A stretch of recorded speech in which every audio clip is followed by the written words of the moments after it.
same religious traditions of the same people who stole my ancestors and enslaved my ancestors in the name of their God, and who continue to oppress us.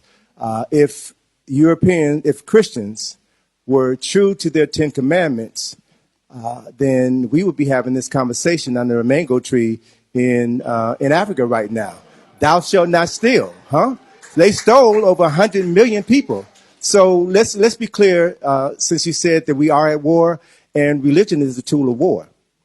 Christianity is a religion that has murdered millions and millions of people over thousands of years. Islam is also guilty of murdering millions and millions of people. So I have a problem with that. I have a problem with people coming into my home and enslaving my people simply because we call the Creator by a different name.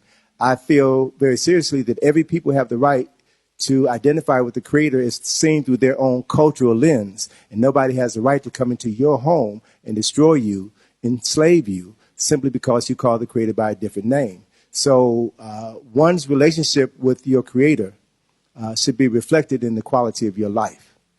So if you are struggling, if you are struggling economically, socially, mentally, then you need to reevaluate the God that you worship.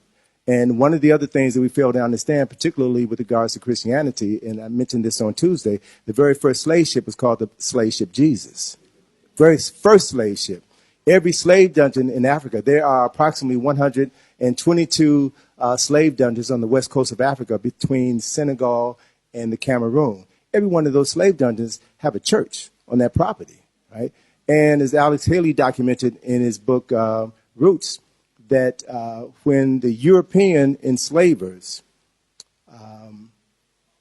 loaded the Africans onto the slave ships, they would often record in their ship's log that the first two people on board the slave ships were typically a man and a woman who were listed in the ship's log as Adam and Eve, right?